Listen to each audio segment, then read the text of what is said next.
Assalamualaikum warahmatullahi wabarakatuh dan selamat pagi untuk Anda semua, pendengar setia Radio Markas di 99,6 FM Radio Markas dan juga untuk Anda penonton setia di channel YouTube kami di Radio Markas Official. Seperti yang saya sampaikan di awal bahwa pagi hari ini ada yang spesial di mana akan ada talkshow pagi yang membahas seputar sudahkah hak penyandang disabilitas terpenuhi di kehidupan sosial dan profesional.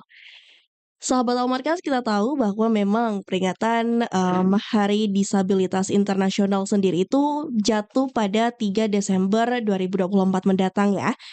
Tapi dari itu semua memang peringatan yang akan digelar pada 3 Desember mendatang ini bertujuan untuk memperjuangkan hak dan kesejahteraan para penyandang disabilitas di segala bidang dan meningkatkan kesadaran masyarakat tentang disabilitas. Sahabat Almarkas, kita tahu dan harus disadari bahwa disabilitas memang punya ruang dan hak yang sama dengan kita semua. Tetapi sayang sekali saat ini kita menemukan masih banyak sekali orang-orang yang beranggapan bahwa orang dengan disabilitas itu memiliki ruangan mereka yang berbeda gitu. Tapi hal tersebut harus terpatahkan karena memang banyak ruang yang terbuka bagi sahabat disabilitas. Termasuk pada pemilu dan pilkada kali ini yang mana isu disabilitas pun juga sempat dibahas pada em, debat pilkada kedua kemarin dan salah satu sahabat disabilitas kita pun juga sempat menjadi panelis pada debat terakhir calon wali kota dan wakil wali kota Makassar. Dan lewat talkshow pagi ini, sahabat Almarkas, kita akan berbincang banyak hal. Dan saya pun juga sudah kedatangan narasumber yang sangat luar biasa pagi hari ini. Ada Kak Ita Mufrita, pagi hari ini selaku pegiat difabel. Pagi Kak. Selamat pagi. Kemudian juga ada Kak M. Lutfi selaku pergerakan difabel untuk kesejahteraan atau kesetaraan atau Perdikselsel. Pagi Kak. Ya, selamat pagi Kak. Mungkin panggilnya ini Kak Ita sama Kak Lutfi aja ya. Siap. Mungkin biar lebih akrab. Ya, Boleh. ya, boleh. Panggil makan juga boleh. Apa aja boleh ya. Tapi kita bahas ya seputar difabel pada pagi hari ini. Dan kalau tadi di awal juga saya sempat singgung bahwa peringatan Hari Difabel itu jatuh pada 3 Desember mendatang ya Kak ya. Dan mungkin bisa sedikit diceritakan tentang momen dari Hari Difabel Internasional ini Kak? Oke, siapapun. Ya. Ya, peringatan hari sebenarnya kami lebih suka dibilang perayaan. Oke. Ya, karena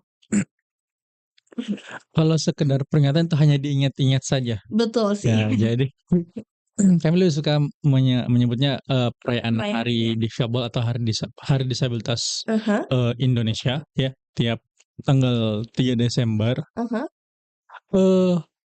Setiap tahun ini dilaksanakan ya. Untuk mulai kalau dari segi pemerintahan sendiri itu dari tingkat kabupaten kota, provinsi, kemudian nasional bahkan internasional, termasuk juga beberapa institusi swasta yang membidangi fokus tentang isu-isu inklusivitas juga merayakannya.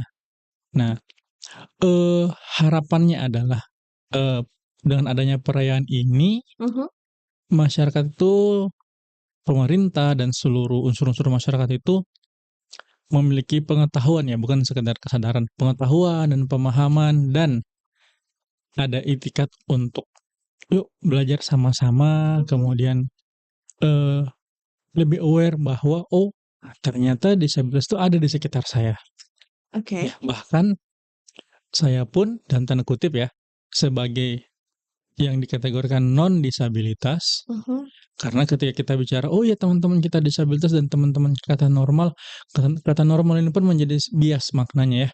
Makanya kami menggunakan kata-kata disabilitas dan non disabilitas, bahwa setiap orang itu punya kesempatan yang sama menjadi disabilitas.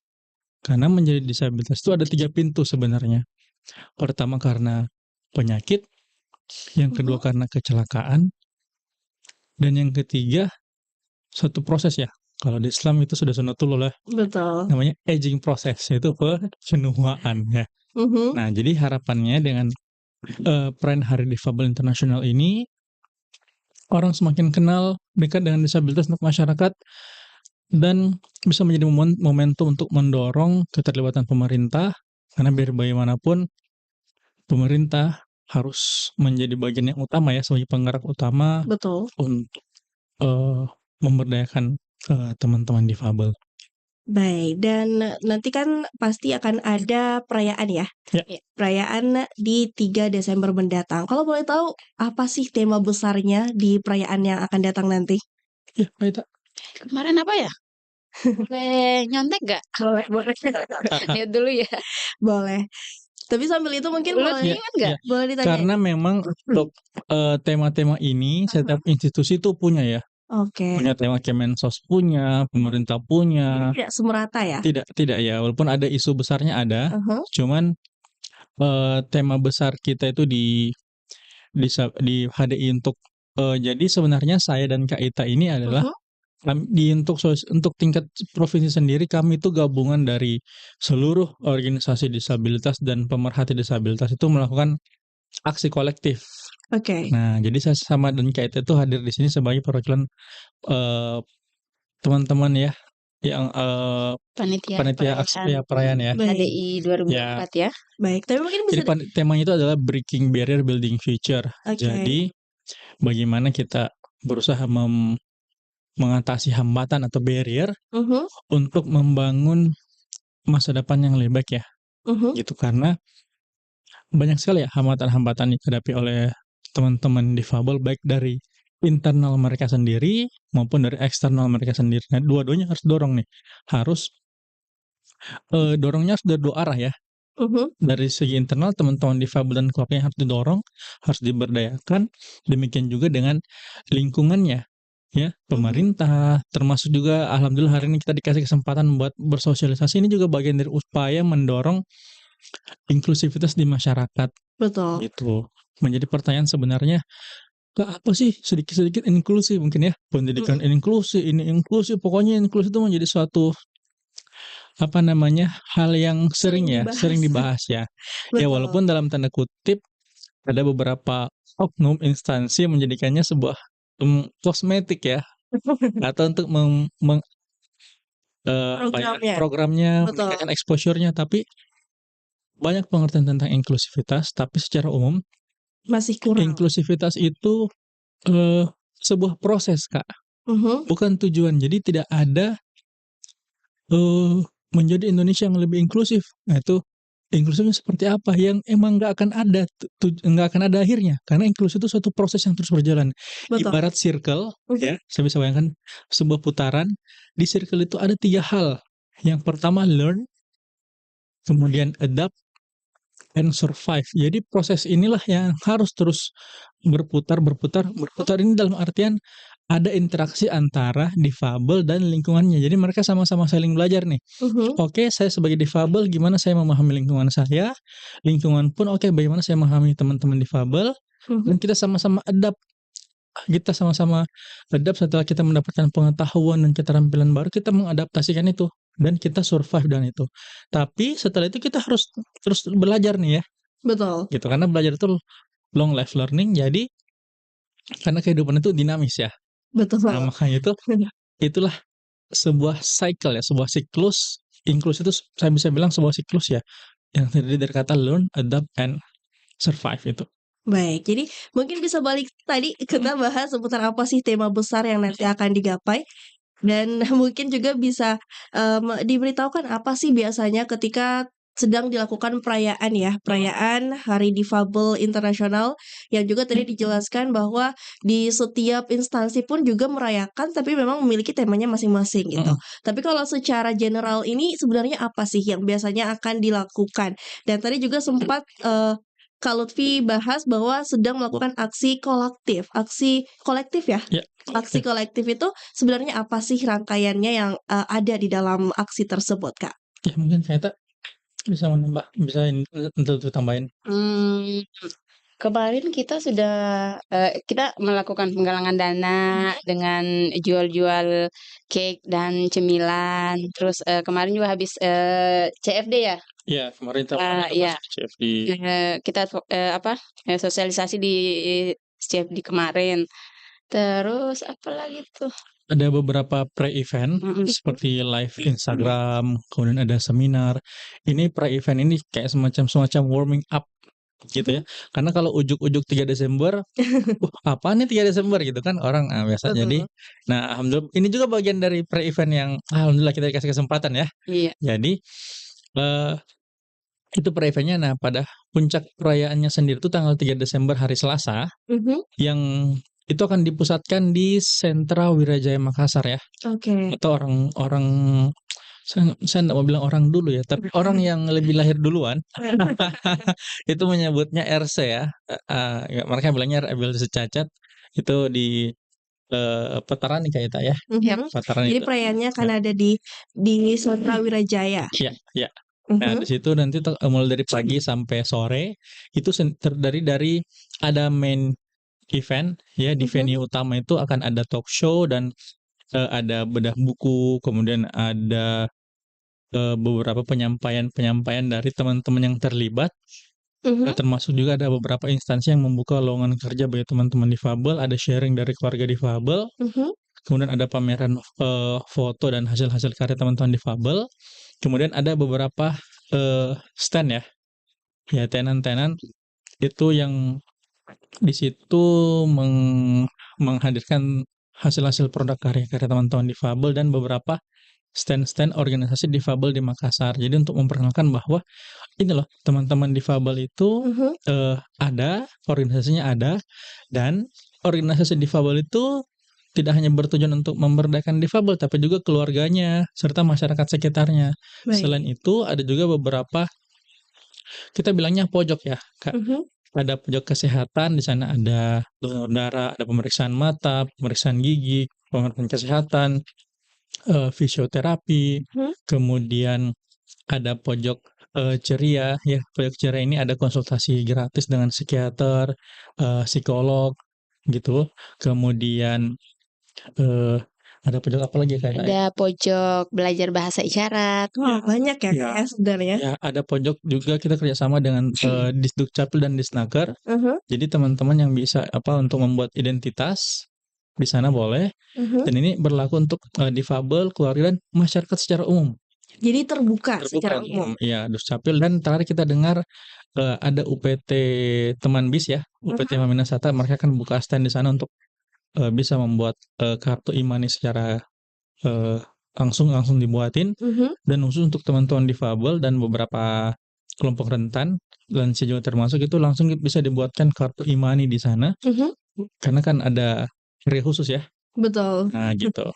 Baik, tapi kalau dari yang dijelaskan dengan Kak Lutfi dan juga Kak Ita tadi, artinya kan memang banyak ya peluang yang terbuka untuk teman-teman difabel di luar sana. Dan itu terbuka bebas. Tapi sejauh ini kita juga masih tadi juga dikatakan oleh Kak Lutfi bahwa masih ada teman-teman difabel yang melakukan pekerjaan informal. Nah, menurut Kak Lutfi dan juga Kak Ita sendiri bagaimana sih pandangan Kakak tetap terhadap teman-teman difabel yang memilih untuk melakukan pekerjaan informal ini? Ya, mungkin Kak Ita dulu. Lutfi dulu aja. Saya dulu, oke. Saya dulu aja. Karena kalau saya yang bicara terus ada Lutfi di dekat saya, sayang banget loh. Jangan gitu Kak Ita. Jadi pertama pendapat saya tentang teman-teman yang memilih sektor informal itu ini bisa kita lihat dari beberapa sudut pandang ya. Betul. Nah, yang pertama itu kenapa mereka memilih gitu? Pertama memang nggak ada pilihan. Oke. Yang adanya itu daripada saya nggak makan, mending saya pilih itu. Yang kedua, karena sektor informal itu dalam tanda kutip itu dipandang lebih fleksibel dan lebih menjanjikan dalam tanda kutip daripada seperti yang kita bahas tadi sebelumnya ya, saya tentang meniti jalur profesional itu. Karena ketika kita mau berfokus meniti jalur profesional itu sangat banyak barrier yang seperti kenapa tadi saya bilang temanya adalah breaking barrier building future. Karena ketika seorang difabel memutuskan untuk menempuh jalur Profesional. profesional itu banyak sekali barrier yang dihadapi. Pertama harus sekolah. Betul. Sekolah itu pun tidak mudah dan tidak murah untuk seorang difabel. Karena harus ada membeli alat-alat bantu. Saya pun contoh ya, kayak Lutfi sendiri ketika saya memutuskan masuk kebetulan saya bersekolah di SMK 7, ya di belakangnya Monumen Mandala ya. Betul. Jadi ketika saya bersekolah, saya nggak hanya bersekolah ketika teman-teman mengeluhkan, "Oh ya sekarang seragam mahal, buku-buku mahal." Kalau itu mahal, apa kabar saya yang harus membeli laptop, harus membeli scanner, saya ingat waktu itu saya sampai harus mencicil laptop dan scanner, dan waktu itu saya juga sambil jualan ya. Sektor informal juga jatuhnya setelah pulang sekolah, saya jualan untuk mencicil itu. Nggak murah, yang kedua nggak mudah. Kenapa nggak mudah? Karena ketika dalam proses bersekolah di SMK misalnya atau di SMA, masih ada saya bilang perilaku-perilaku atau sikap-sikap diskriminatif yang sayangnya itu datang dari pengajar dan staf-staf sekolah, walaupun sekarang sudah ada perbaikan ya. Tapi uniknya perilaku ini justru datang dari mereka, bukan dari teman-teman kita. Teman-teman kita malah Merangkul. sangat support ya. Nah, ini terkait dengan perspektif dan persepsi. Nah, persepsi ini kan datang dari pengalaman ya. Betul. Nah, karena teman-teman kita itu belum punya pengalaman, mereka belum punya sesuatu yang mereka, "Oh, difabel gini ya, masih muda," gitu ya. Beda sama orang-orang yang sudah lahir duluan. Mereka lihat teman-teman difabel, oh di jalan, meminta-minta, sektor informal yang tadi yang penghasilannya mungkin dalam tanda kutip nggak seberapa, itu yang mereka lihat ya. Jadi ketika ada difabel bersekolah, wah ini apalagi ada di framing bahwa SLB itu tempat difabel ya. Nah, sampai saya pernah bilang, saya bercandain, difabel itu TKLB, SDLB, SMPLB, SMALB, kuliah ambil PLB lagi, tamat masuk lagi sekolah SLB. Saya bilang, nanti kalau kamu mati kira-kira ini, Allah siapkan tidak surga atau neraka luar biasa untuk kamu. Saya gituin kan. Nah, enggak kan? Nah, saya gituin. Jadi itu yang menghambat teman-teman untuk menuju jalur profesional. Setelah itu kita berbicara tentang peluang tenaga kerja lagi ya. Nah, alhamdulillah sekarang sudah terbuka ya. Tapi kalau masih zaman-zaman beberapa tahun ke belakang ketika peluang-peluang itu belum terbuka, saya dan beberapa teman-teman difabel yang mau bersekolah yang dalam tanda kutip ingin memperbaiki nasib itu masih sulit mencari lowongan kerja. Itu bahkan mengakses pendidikan tinggi pun itu di awal-awal kami mesti menyembunyikan kondisi kita bahwa kami difabel. Gitu. Itu mungkin hambatan ya, kenapa mereka memilih jalur informal. Nah, itu hambatan dari luar, dari dalam sendiri. Karena teman-teman difabel sudah dibentur-benturkan dengan kondisi itu, akhirnya mereka memilih, ya udah deh, sudahlah, enggak apa-apa, ini saja. Ini sudah kita bersyukur. Jadi konsepnya terima nasib ya? Terima nasib saja, gitu. Jadi memang ada banyak faktor ya, terutama juga paling penting sepertinya memang faktor keluarga dan juga support paling penting. Nah, lingkungan ya. Betul. Dan tadi juga dijelaskan sama Kak Lutfi bahwa ya memang ketika di zaman Kak Lutfi ingin bangkit tentunya ada banyak ya diskriminasi yang terjadi. Tapi kalau sekarang nih di tahun ini 2024 sudah ada 32 tahun seringkali dilaksanakan perayaan Hari Difabel. Apakah masih terjadi hal diskriminasi di sekitaran Kak Lutfi dan juga Kak Ita sendiri? Masih banget ya. Ya, masih ya. Masih terjadi. Nah, ada fenomena yang menarik karena sekarang rata-rata sekolah sudah mulai berdirinya sebagai inklusif gitu ya. Betul. Perguruan tinggi inklusif. Semua lah ya. Ya, label-label inklusif Iya, betul. Nah, fenomenanya adalah kita sangat menghargai itu, kita sangat mengapresiasi itu. Cuma sayangnya beberapa instansi di sini, beberapa saya bilangnya oknum instansi ya, Betul. gitu. Jadi hanya memanfaatkannya sebagai kosmetik ya, atau yang kita bilang Iya. tadi sama Kak Risa untuk meningkatkan exposure saja menggunakan label inklusi itu. Walaupun ada yang betul-betul, banyak juga yang betul-betul gitu, tapi dalam penerapannya malah menjadi kebablasan. Oke. Kebablasan dalam artian Seperti apa apa? tuh, Kak? Dalam tanda kutip terlalu berlebihan. Misalnya kayak saya nih sebagai difabel netra nih.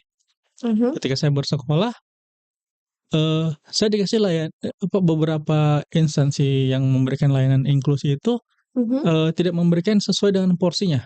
Misalnya saya sebagai difabel, saya diberikan layanan juru catat, note taker, padahal saya tidak membutuhkannya kan. Oke. Nah, di mana note taker-nya itu katakanlah Kak Ita nih, saya dalam kelas, Kak Ita sebagai note taker saya duduk di sebelah saya. Nah, itu kan membatasi interaksi saya sama teman-teman ya. Betul sih. Saya juga pengen gaul dong ya, pengen duduk-duduk, teman-teman pasti akan sungkan, "Oh, ada yang Iya, bantu," gitu. betul. Nah, itu, bablas, Jadi berlebihan ya, Kak? berlebihan. Nah, akhirnya fenomena ini juga berdampak kepada si difabelnya sendiri, yang dalam tanda kutip, mmm, effort-nya jadi kurang ya. Oke. Nah, baru dihadapkan sedikit barrier saja, kalau Lutfi begini kendalanya begini, ini kendalanya ini." Dalam hati saya, aduh zaman dulu itu kita nggak hitung itu sebagai kendala ya. Jadi, itu fenomena yang ada sekarang. Jadi, seperti yang saya bilang tadi sama Kak Risa bahwa harus dua-duanya nih, harus dari sisi difabelnya dan harus segi lingkungan. Tapi, apapun itu kami sangat, senang juga ya, minimal kata inklusi ini sudah menjadi hal yang biasa dan Betul. orang sudah mulai membiarkan, setidaknya orang-orang sudah membiarkan kami masuk ke ranah pendidikan, tenaga kerja sudah mulai juga ya. Betul, Kak. Kemudian, eee jalur profesional juga sudah ada beberapa, minimal itu dulu deh, gitu. Baik. Nah, tapi Kak, kan tadi kalau Lutfi bahas itu di lingkungan sekolah ya. Nah, tapi kalau misalkan di lingkungan fasilitas umum nih, misalnya untuk pejalan kaki contohnya atau ingin menaiki transportasi umum, apakah itu fasilitas difabel itu sudah, disediakan eee, pe secara merata atau bahkan kembali lagi nih berlebihan gitu, berlebihan, membantunya sehingga ya mau tidak mau karena terbiasa ya akhirnya teman-teman difabel tuh merasa ketika, fasilitas tersebut tidak ada akhirnya jadi kayak, "Aduh, kayaknya susah deh kalau mau bikin ini, kayaknya susah deh," karena keterbatasan yang awalnya karena berlebihan gitu. Kalau untuk Fasum dan Faso sendiri, Ah. karena saya sering bercanda sama teman-teman, "Wih, Lutfi kenapa kau agak gendutan sejak pulang?" Bilang, "Oh iya saya di sini agak gendutan karena saya jarang jalan kaki." Waktu di sana saya sering jalan kaki karena pedestriannya clear ya, tidak ada pedagang kaki lima, kemudian tidak ada tiang listrik, tidak ada pohon, tidak ada pot. Sampai saya bercanda kalau saya di Indonesia tuh jalan kaki, saya seperti main Ninja Warrior ya. Jadi harus menghindari banyak rintangan, belum lagi, apa namanya, apalagi sekarang ya atau kemarin-kemarin zaman-zaman kampanye banyak baliho yang tiba-tiba muncul di Betul. mana-mana ya, apa namanya, TTM ya, tiba-tiba muncul. Nah jadi bahkan ini jidat saya ini pernah teriris sama mereka pakai plat kayak seng gitu ya, teriris gitu ya, horizontal, waduh itu, ya berdarah, sampai saya bilang, "Aduh ini caleg, belum jadi caleg udah nyusahin." Nah jadi, itu kondisi untuk pedestrian kita, itu belum termasuk dengan parkir, Kak Risa. Betul. Motor, mobil, saya sering bilang sama Kak Ita dan teman-teman, teman-teman difabel itu lebih takut sama kendaraan yang tidak jalan daripada sama yang jalan. Kalau yang jalan ada suaranya, kalau yang nggak jalan nggak ada suaranya kan. Nah, demikian juga dengan teman-teman tuli.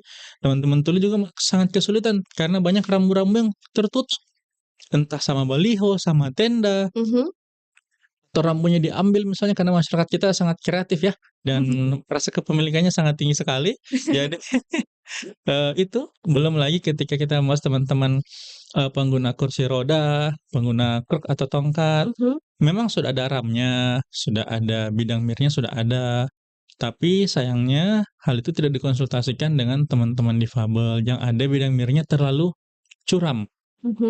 Jadi agak susah naik ya, jangankan pengguna kursi roda, orang naik motor aja curam ya, kalau mau naik mesti turunin kaki baru bisa naik kan.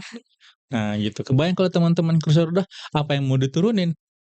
Kan nggak Betul. nurunin kaki kan? Betul. Nah gitu, itu untuk teman-teman ini juga termasuk juga untuk teman-teman kita, difabel intelektual, mengalami spektrum autism. Nah, perlu dipahami bahwa ketika berbicara tentang teman-teman difabel intelektual dan yang mengalami spektrum autism dan sebagainya, ada 2 jenis usia Kak Risa ya. Oke. Pertama usia biologis, yang kedua usia psikologis. Nah, ya jadi yang dinilai adalah usia psikologisnya. Boleh jadi usia biologisnya sudah 25 tapi secara psikologis masih 10, 12 atau 15 tahun gitu. Nah, Oke. maka dari itu beberapa teman-teman ini juga masih kesulitan ketika ingin mengakses itu sendiri ya. Bahkan didampingi orang tuanya pun itu masih kesulitan. Contohnya ada beberapa halte yang tangganya masih bolong-bolong. Betul. Ya, karena anak-anak pun susah masih loncat-loncat dan sebagainya ya. Iya, Kak. Makanya saya sering bilang ketika saya ada forum pertemuan dengan sekarang orang bilangnya pentahelix ya. Pentahelix, Ya, apa tuh, Kak? pentahelix itu ada pemerintah, ada NGO, ada media, swasta, gitu ya. Nah, saya sering bilang dan teman-teman sering menyuarakan ini, termasuk juga Syarif yang menjadi panelis kemarin di debat pilkada, bahwa ketika kita menjadikan difabel sebagai sebuah standar layanan, maka itu akan inklusi untuk semua. Oke. Kalau dia sudah ramah difabel, maka dia juga akan ramah untuk anak-anak, untuk lansia, untuk perempuan hamil, ya. Jadi dan semua kelompok-kelompok dalam kutip yang mengalami kerentanan baik secara fisik maupun psikososial, psikologis itu akan ramah karena ketika itu seperti yang saya bilang tadi ya, ketika itu sudah ramah buat difabel maka akan ramah buat semuanya. Kendalanya ialah ketika teman-teman difabel atau ketika standar dari apa yang telah ditetapkan oleh teman-teman penyandang disabilitas, karena tentunya kami nggak ujuk-ujuk membuat standar KRI saya. Oke. Itu ada risetnya sendiri. Saya, misalnya Syarif dan beberapa termasuk juga Kak Ita, background kita adalah peneliti. Jadi tidak ujuk-ujuk, oh misalnya ini standarnya harus X pangkat 5 misalnya. Oke. Itu angka itu nggak ujuk-ujuk muncul. Itu Ada penelitian ya? ada hasil risetnya. Dan ini seringkali ya namanya ada proses politik yang terjadi, itu mungkin oh ya sudah karena anggaran cukup ya X pangkat 4 saja gitu kan. Nah, Agak itu dikurangin agak ya? dikurangin ya gitu. Atau bahasanya oh iya kita paham teman-teman itu ibaratnya pengen angka 10 tapi kita sekarang mampunya cuman 4 atau 5. Wah, itu kan lumayan juga kurangnya ya.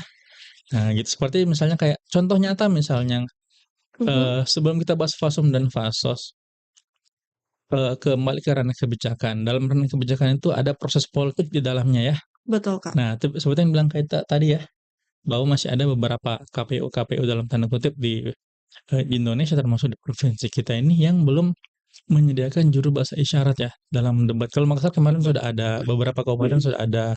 Mungkin kita bisa menambahkan Kak? Iya, tapi kalau yang di Makassar itu lumayan karena sudah ada beberapa penerjemah bahasa isyarat. Tapi kalau kayak yang di Sulbar Ya. itu sama sekali belum ada penerjemah bahasa isyaratnya. Oke. Dan ada debat yang malah memang tidak menyiapkan juru bahasa isyarat di Venue. live debatnya. Jadi dong. Oke. Jadi memang masih ada keterbatasan ya di situ. Dan itu pun misalnya kalau di dalam proses debat itu saya berbagi pengalaman karena saya sudah beberapa kali menerjemah di live debat. Terus itu kan SOP-nya harus melibatkan teman tuli sebagai mentor. Nah, pada saat kita ini misalnya kita harus advokasi dulu orang TV berapa ukuran yang Akan dimunculkan. yang standarnya lah untuk teman-teman tuli yang bisa diakses informasinya. Misalnya kotak JB itu yang muncul tuh di Iya, Kak. yang itu sangat kecil sekali. Betul. Dan sampai kami harus bolak-balik. Misalnya setiap segmen kami harus bolak-balik ke orang TV karena setiap ini misalnya berubah. Misalnya kayak kita sudah advokasi misalnya, kita sudah minta, "Bisa nggak ini di ini, apa, Gedein. agak gedein, dikit." Agak gedein tapi dikit aja. Lalu setelah itu kita tinggal udah balik lagi ke ukuran yang mereka mau. Nah, Oke. biasanya juga kayak, timer timer untuk, apa, paslon-paslon bicara itu kan biasanya ditaruh di, kalau nggak di atasnya, kotak JBI, di bawahnya. Nah, kalau yang di bawahnya itu biasanya seringkali itu menghalangi gerakan JBI.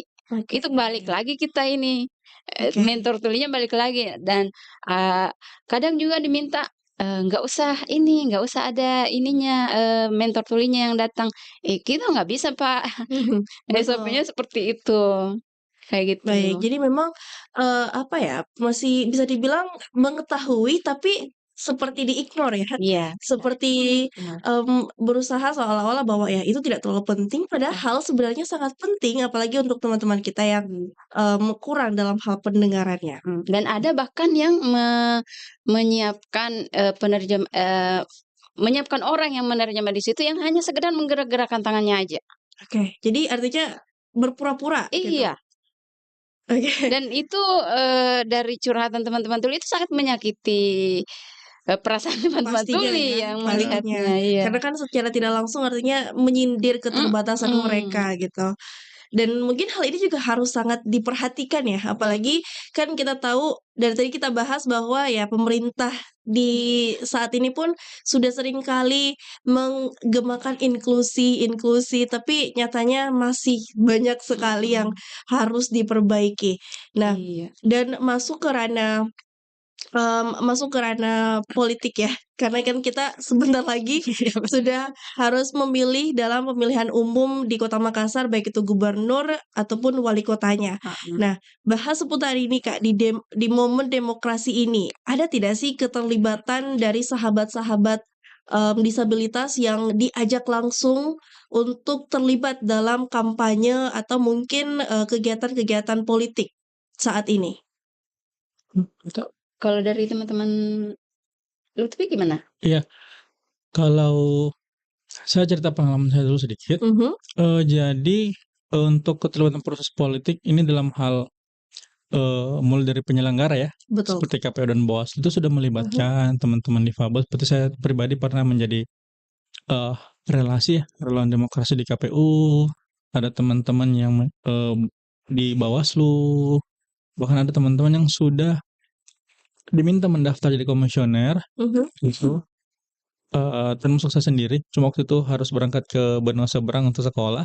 Oke, Jadi, sudah ada kesadarannya untuk melibatkan kita-kita baik. sebagai penyelenggara. Nah, dalam hal keterlibatan dalam, politik praktis, Mhm. itu sudah ada juga beberapa teman-teman yang, masuk ke partai gitu ya, sudah ada beberapa masuk juga ke ranah, pemerintahan sebagai, apa ya saya bisa bilangnya ya, dibilang staf ahli juga enggak staf ahli banget ya, staf ahli informal mungkin ya lebih tepatnya ya. Sudah Mhm. ada beberapa teman-teman yang masuk, di sana, di keterlibatan kampanye pun sudah ada. Seperti kemarin di debat, karena saya juga hadir kemarin sebagai Mhm. undangan, itu ada paslon yang membawa teman-teman difabel, berkursi roda gitu ya, Mhm. dan juga yang membawa ragam difabel lain.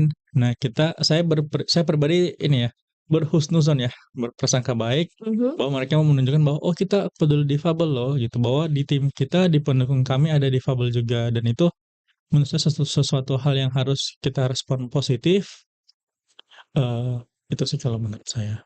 Oke, tapi kalau menurut Kak Ita sendiri gimana nih? Apa tadi? Seputar Pelibatan iya, teman-teman tentang pelibatan teman-teman difabel difabel. ya. Kalau dari karena kan saya lebih banyak berinteraksi dengan teman-teman tuli, kalau Mhm. di Sulsel sih, saya melihat belum ini sih, Belum aware teman ya? tuli belum dilibatkan. Terus, eee, kembali lagi ke tadi ke debat itu Mhm. misalnya, eee, itu kan, malah tidak ingin dilibatkan gitu. Betul. Atau misalnya ada tuli yang jadi yang diundang ke acara debat Debat, heeh. misalnya sebagai tamu undangan. Tapi di layar yang di depan itu tidak ditampilkan penerjemah bahasa isyaratnya, Oke. nggak ada. Itu kan Sampai maksudnya apa bingung gitu. ya. Nah, sampai gitu semalam kemarin itu ada debat yang saya datang ke ininya bersama mentor tulinya untuk kasih tahu orang TV bahwa sebaiknya ditampilkan juga tuh layar yang menampilkan penerjemah bahasa isyarat karena ada tamu tuli yang datang di ruangan. Oke. Orang TV-nya bilang, "Oh, itu kita tidak ada yang penerjemahan itu tidak ada tidak untuk yang di dalam ruangan ini, itu urusannya dengan yang live streaming aja, nggak di sini, nggak usah pedulikan itu." Gimana tuh? Jadi itu masih cukup ini ya, masih cukup sulit ya Iya, bisa sulit dibilang. banget. Iya. Apalagi untuk bagian TV yang bisa dibilang sebenarnya tahu bahwa itu hal tersebut harus ada dan Heeh. terlibat secara langsung, tapi malah sekali lagi seakan-akan mencoba untuk dihilangkan gitu. Nah, itu untuk TV yang Beberapa oknum TV. ya yang berinteraksi dengan saya ya, saya nggak saya berinteraksi dengannya. Iya beberapa oknum Karena ada TV. juga beberapa yang ini, itu misalnya kayak kotak JBI itu ya, balik lagi ke situ, itu udah berapa kali, setiap kali, kami mengadvokasi orang TV itu, bahwa ini kotak TV itu ukurannya itu sama dengan volume suara untuk orang-orang dengar. Betul. Kalau volume suara kecil kan kita nggak dapat informasinya. Ini Betul. sama nih kayak kotak JB ini. Ini percuma aja kalau misalnya kecil gitu, nggak Betul. ditangkap juga informasinya sama teman-teman tuli yang menonton. Nah Betul. kayak gitu. Tapi tetap aja nggak di ini kita capek aja tuh. Karena habis kita tinggalin, udah balik lagi kayak gitu. Baik. Jadi bisa dibilang ya kalau misalkan kita lihat bahwa mereka memang mengkampanyekan inklusivitas, ikut serta dalam teman-teman disabilitas dalam keberagaman mereka, tapi secara praktek sendiri itu bisa dibilang masih sangat sedikit ya, masih sangat sedikit kurang. sekali. Masih sangat kurang kepekaan mereka bahwa ya itu dia tadi yang kolom JBI itu yang harusnya memang harus terlihat jelas apa yang disampaikan oleh penerjemah, tapi malah ya kalau bisa dilihat ya digambarkan seperti pas foto ya. Iya bener, Ya. ini mirip banget tuh sama pas foto. Betul sekali. Jadi memang sangat kecil gitu. Kecil sekali. Nah, Bisa dilihat di link-link YouTube kalau ini. apalagi kalau kita nontonnya di YouTube sudahlah semakin tidak terlihat dia. Iya, kadang tuh pas kita lagi live streaming tuh, sudah ada di grup-grup ini tulinya ngomong, "Ih, gimana nih suruh besarin dikit tuh ininya." Terus Kalau heeh. tapi tidak ada Enggak. tanggapan. Ada tanggapan tapi dikit sekali, lalu orang TV-nya bilang, "Oh ini sudah maksimal ya, udah nggak bisa ditambah lagi nih, segini aja nih." Oke, tapi kan Lalu dia bilang, "Nanti kalau diperbesar itu akan menghalangi sedikit bagian podium dari paslon ini," gitu. Paslon nomor ini, kayak gitu. Jadi memang agak miris ya dalam hal tersebut. Lalu sih mungkin ada tanggapan? Ya itu terkait dengan estetik, kemudian tentang tampilan visual dan sebagainya seperti dibilang kayak tadi ya, nanti takutnya mungkin ini menutup paslon. Oke. Nah itu kan sebenarnya kalau memang mau sebenarnya itu kan bisa disetting ya, bisa Betul. di-setup kalau memang betul-betul mau dan kalau itu dianggap penting. Karena seperti yang saya bilang tadi, ada juga celetukan dari beberapa oknum, lagi-lagi ini oknum ya. Oke. Ketika saya menghadiri forum pejalan kaki di Makassar, kan saya beberapa kali ikut dengan mereka jalan kaki di Makassar, dan lumayan juga ya, jalan di Makassar itu saya waktu jalan di Benua Seberang itu, jalan 2, 3, 4 kilo masih oke. Di sini jalan 1 kilo capek, karena saya capek ngomel. Belum apa-apa sudah ada orang yang bakar sampah, ada motor yang melintang, ada pohon dan sebagainya. Nah, ada celetukan dari oknum yang sebagai decision maker, maka bilangnya, "Kenapa sih kita mesti memperhatikan ini sebagai super prioritas padahal mereka itu kan sedikit." Oh, oke. Nah, gitu. Nah, saya bilang, "Kenapa Bapak bilang teman-teman difabel itu sedikit? Karena cuma sedikit yang Bapak lihat, sedikit yang keluar rumah, Pak. Betul. Yang keluar rumah itu pun orang yang memberanikan diri, gitu ya, memberanikan diri, ibaratnya merelakan diri ya, siap-siap untuk menghadapi berbagai rintangan di luar, gitu. Terus nanti ada yang bilang, "Ya secara jumlah masih sedikit ini." Ya masih sedikit karena data ini berkaitan dengan data difabel, data penyandang disabilitas itu di Indonesia sendiri tuh belum ada data tunggal. Oke. Nah, jadi setiap dinas punya data. Dinas A punya data sekian, dinas B punya data sekian. Kemarin ada saya dengar data disabilitas di Makassar itu sekitar 3.000, tapi saya yakin ini masih data gelondongan ya istilahnya ya. Karena kalau kita pakai standar PBB deh ya, itu standar paling minimal ada satu minimal ada satu minimal ada 1/1000. Oke. Ya, jadi satu penyandang disabilitas dari 1.000 masyarakat yang ada ya, minimal 1/1000. Nah, itu tentunya datanya akan berbeda ya, gitu. Jadi, seringkali masih dianggap ini komunitas kecil nih, kenapa kita mesti memperhatikan mereka? Nah, lagi-lagi kembali saya bilang di awal, karena mereka mungkin tidak paham bahwa ketika menjadikan difabel itu standar, maka itu kan layak untuk Semua orang. semua orang. Contoh tadi misalnya kayak teman-teman, mungkin mereka juga berpikir, "Alah, ini teman-teman tuli berapa persen sih yang memanfaatkan ini?" Mereka nggak tahu mungkin ada lansia yang sudah tidak bisa mendengar, yang juga akhirnya dalam tanda kutip menjadi tuli gitu kan. Ada orang-orang yang juga mungkin memanfaatkan apa namanya, bahasa isyarat juga gitu ya.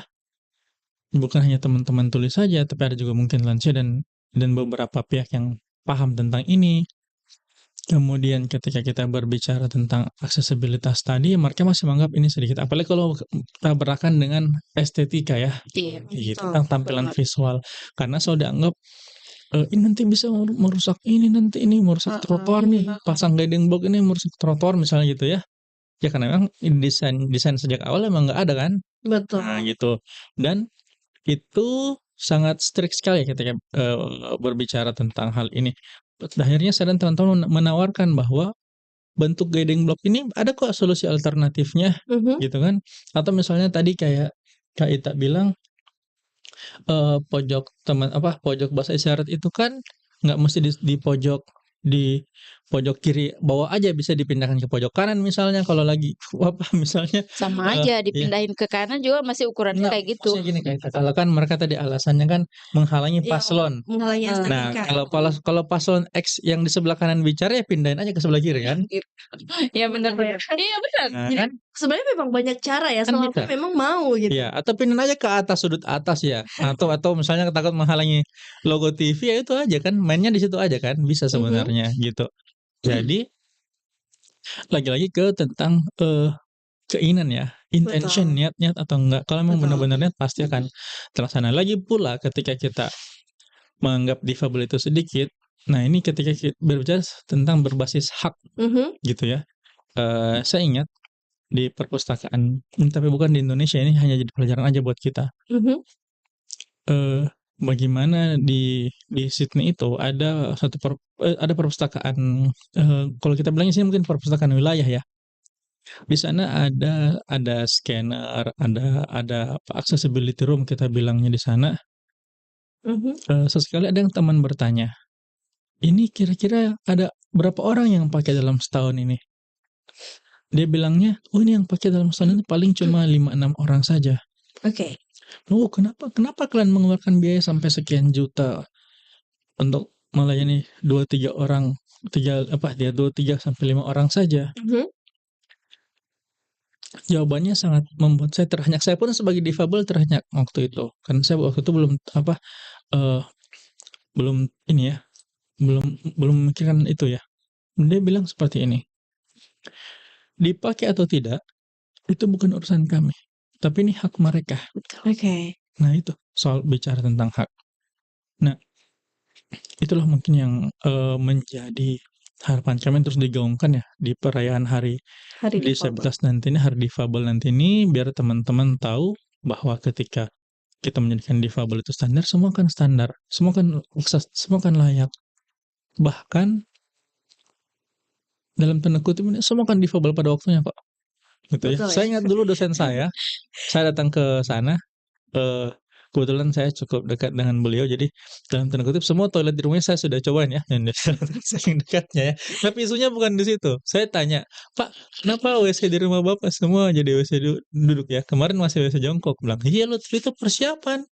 Kalau saya tua kan saya jadi disabilitas juga." Betul ya, Ah, karena tuntutan gitu. usia ya, Iya Kak, bener ya. kan? Iya.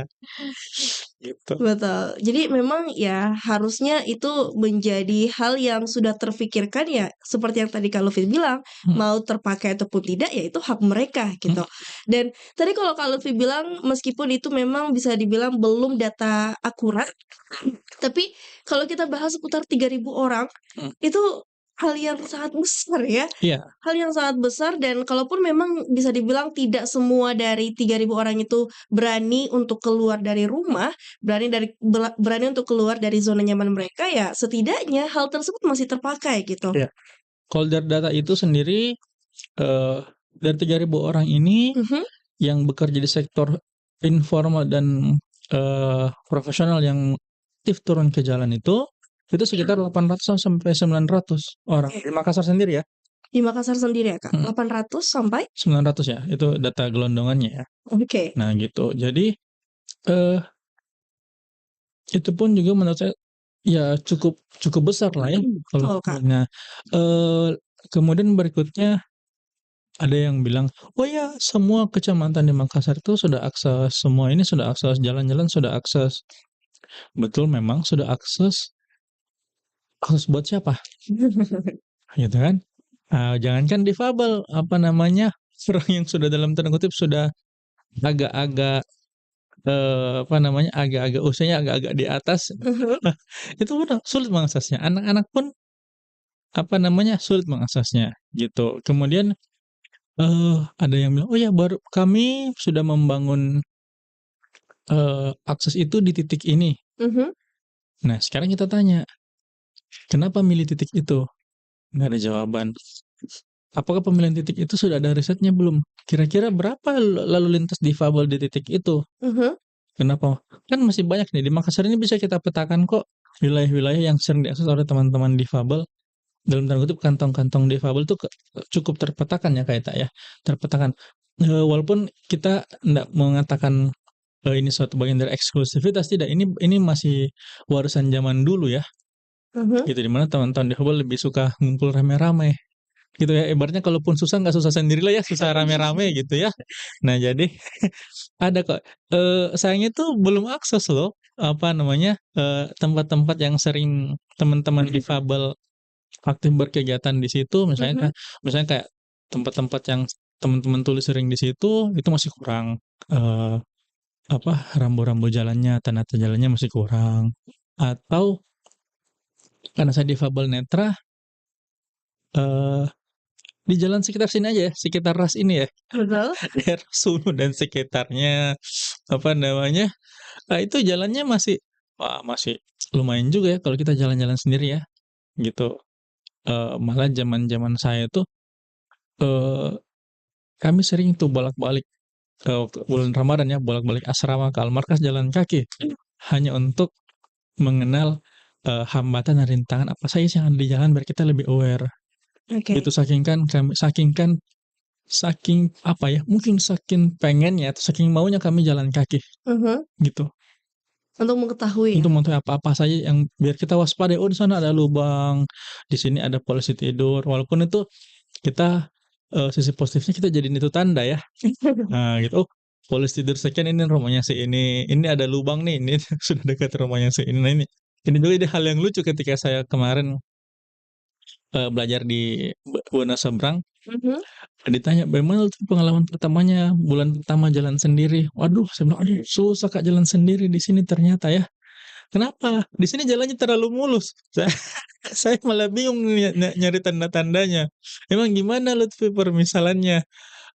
Gambarnya gimana?" Kata teman-teman. Wah, saya bilang, "Wah, kalau jalanan di sini Bro, itu kayak orang pakai skincare plus ke klinik lagi, mulus, mulus. Kalau di Indo gimana? Wah, breakout parah nih."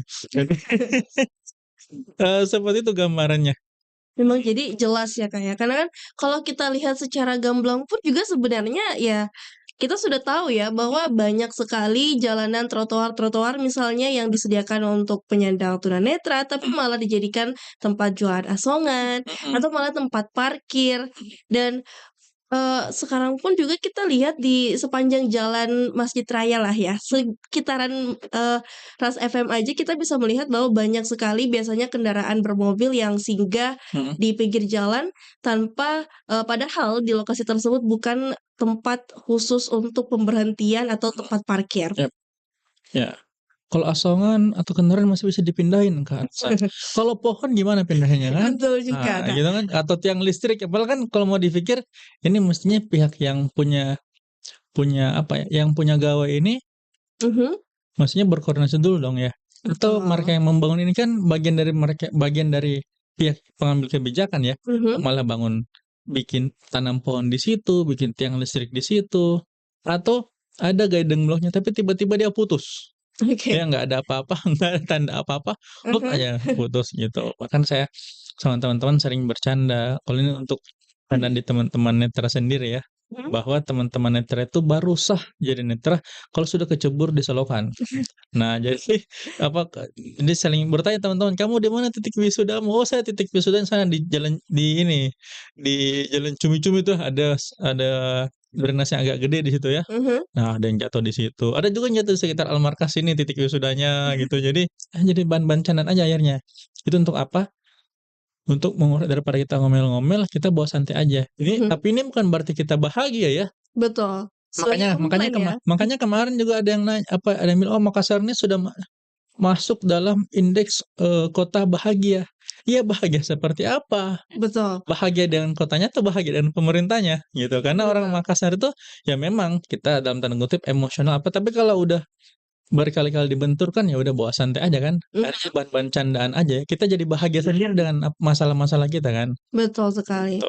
Tapi kan memang kalau kita bilang ya, masyarakat di media sosial pun juga banyak bilang bahwa ya orang Indonesia itu orang yang paling santai gitu. Mhm, Karena ketika sudah menggaungkan untuk perubahan, tapi karena tidak adanya perubahan yang terjadi ya akhirnya dibawa bercanda iya gitu. iya, makanya Indonesia masuk negara bahagia, bener. Betul, Bukan bahagia karena nggak ada masalah, justru kan ada banyak masalah, jadi dibawa santai jadi bawa gitu. santai akhirnya kan, mhm, Betul sekali. Tapi kembali nih Kak ya, kita bahas seputar, pemilu yang nantinya akan dilaksanakan pada tanggal 27 mendatang ini. Nah, tapi kalau bahas kita pemilu, mhm, ini sejauh ini, selain dari yang kolom JBI tadi Kak, ada tidak sih kendala-kendala lain yang masih menjadi, keterbatasan di era inklusivitas nih yang sering digaungkan sampai saat ini?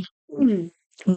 Misalnya kalau, misalnya, calon-calon itu, calon-calon, pemimpin kita itu misalnya kalau kampanye, ada nggak Mhm, yang menyiapkan penerjemah bahasa isyarat di kampanyenya? oke. Ya nggak misalnya kayak, kampanye dalam bentuk video lah misalnya, apakah Mhm, itu bisa diakses juga sama teman-teman tuli? betul. Biasanya kan mereka hanya menyediakan informasi dalam bentuk eee, informasinya dalam bentuk audio toh, oke, Mhm, videonya dalam bentuk audiovisual, tapi informasi yang disampaikan di situ hanya bisa diakses oleh orang-orang yang mendengar. mhm. Teman-teman yang tidak bisa mendengar, yang mengandalkan visual untuk, menangkap informasi itu nggak dapat Oke infonya. oke. Itu Jadi, sih. itu harus lebih peka ya artinya? Mhm. Apalagi kan kita tahu memang, di masa-masa seperti ini banyak, paslon-paslon yang blusukan gitu ya, Iya. datang ke rumah-rumah warga, ke lorong-lorong warga untuk melakukan kampanye. Tapi secara tidak langsung mereka melupakan bahwa masih ada teman-teman di luar sana yang memiliki keterbatasan, mhm, yang juga ingin paham apa yang mereka gaungkan gitu, Kak. betul. Malah ada yang, ya teman-teman tuli ini kayak dimanfaatkan saja untuk, menambah massa gitu. Oke. Kayak, "Panggil temanmu tuh datang, ini ada kampanye di sini." Padahal Mhm. mereka tidak disiapkan itu. Mereka tidak disiapkan fasilitasnya.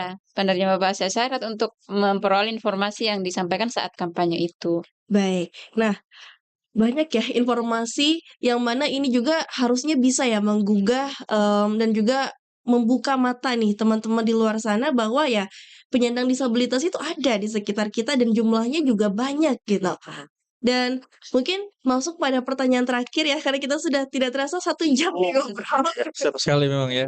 Nah, hal yang menarik nih, yang diharapkan oleh Kak Ita dan juga Kak Lutfi yang kemarin sempat digaungkan oleh, pasangan calon wali kota dan juga wakil wali kota kemarin yang terjadi di debat kedua pilkada ini. Apa sih yang diharapkan yang mereka gaungkan untuk kaum disabilitas, yang mengatasnamakan inklusi, tapi menurut Kakak hal tersebut harus benar-benar dilaksanakan?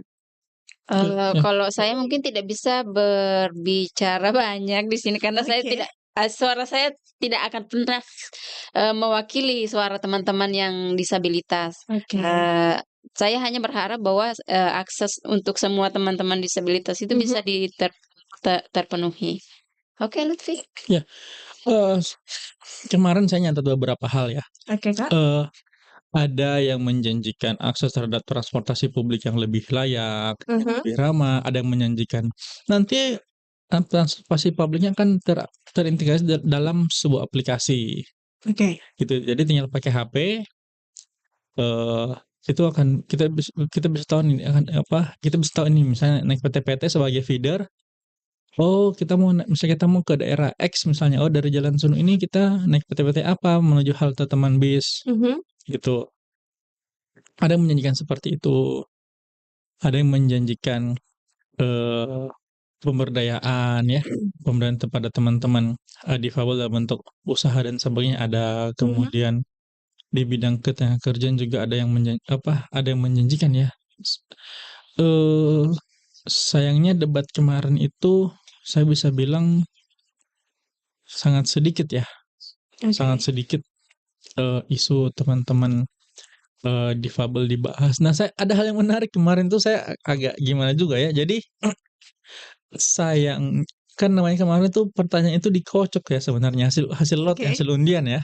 Nah, jadi ada calon-calon tertentu yang dapat soal tentang difabel semua. Jadi kita nggak tahu nih yang lain lebih mendalam visi misi mereka itu tentang difabel apa. Jadi hanya calon tertentu aja yang bisa mengutarakan pendapat mereka. Walaupun yang lain juga tetap menyebutkan apa keinginan mereka gitu. Tapi saya bisa bilang di antara semuanya ini saya pribadi ya, ini saya disclaimer dulu, saya pribadi, saya belum melihat ada di antara mereka yang betul-betul menjadikan difabel sebagai sebuah prioritas walaupun ada embel-embel inklusi dan sebagainya. Saya belum melihat karena akan terlihat dari kecakapan mereka menyampaikan apa yang mereka inginkan. Selebihnya hanya kita akan melaksanakan ini dalam ini yang lebih inklusi. Nah, padahal dia sendiri belum paham apa sih makna inklusi itu. Gitu. Itu sih.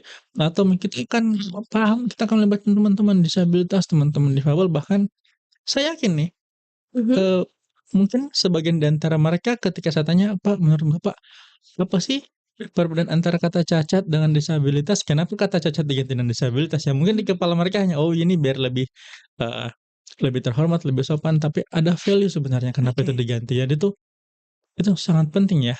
Tapi sayangnya saya pribadi secara keseluruhan belum melihat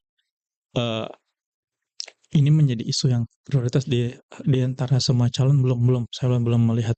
Walaupun ada beberapa catatan, ada beberapa calon yang sudah mencantumkan setidaknya sudah punya sedikit sedikit niat ya, ada sedikit niat.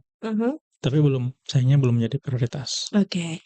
Jadi itu ya, Kak, ya. Di mana harapannya pastinya di calon wali kota dan juga wakil wali kota, begitupun juga dengan calon Khususnya gubernur. dalam isu-isu lingkungan Kak Risa ya. Betul. Itu belum disadari tuh.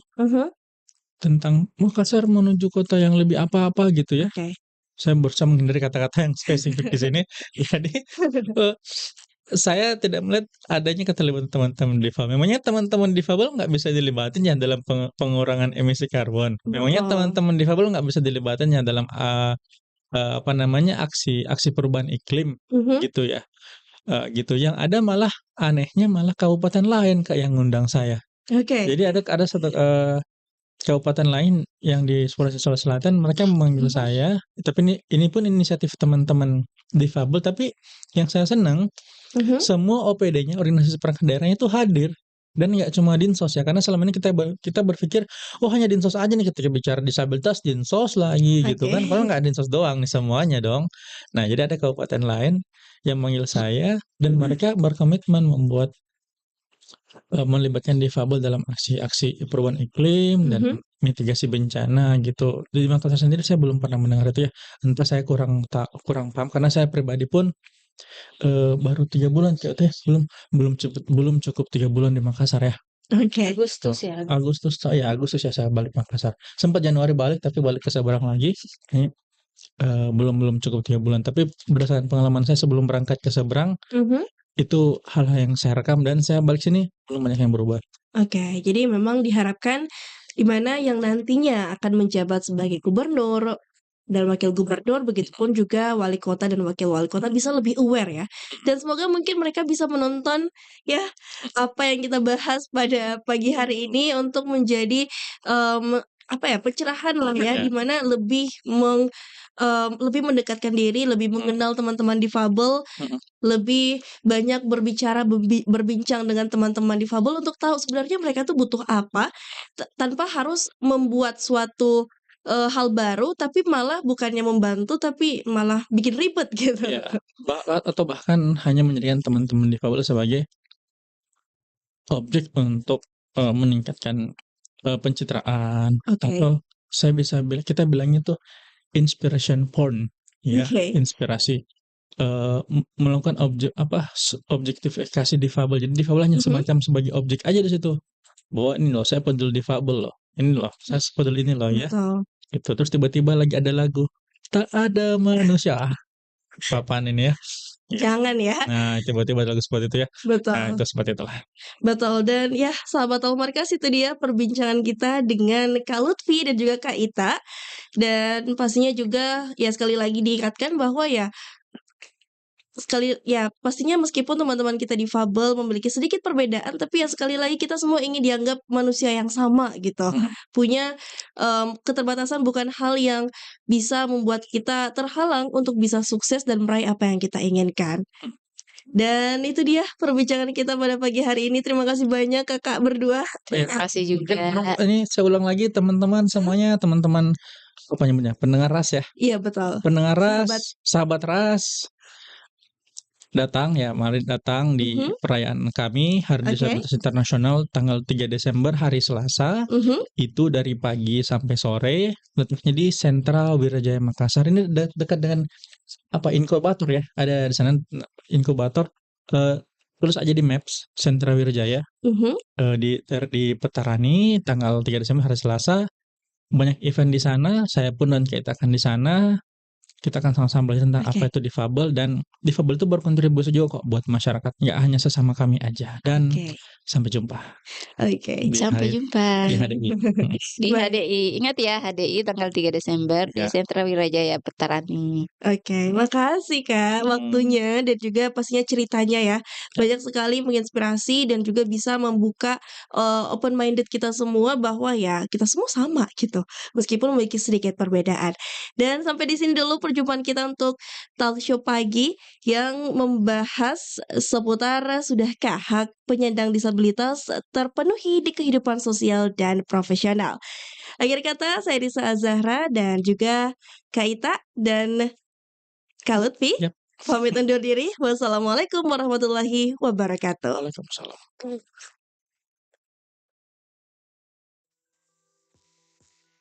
99,6 Ras FM.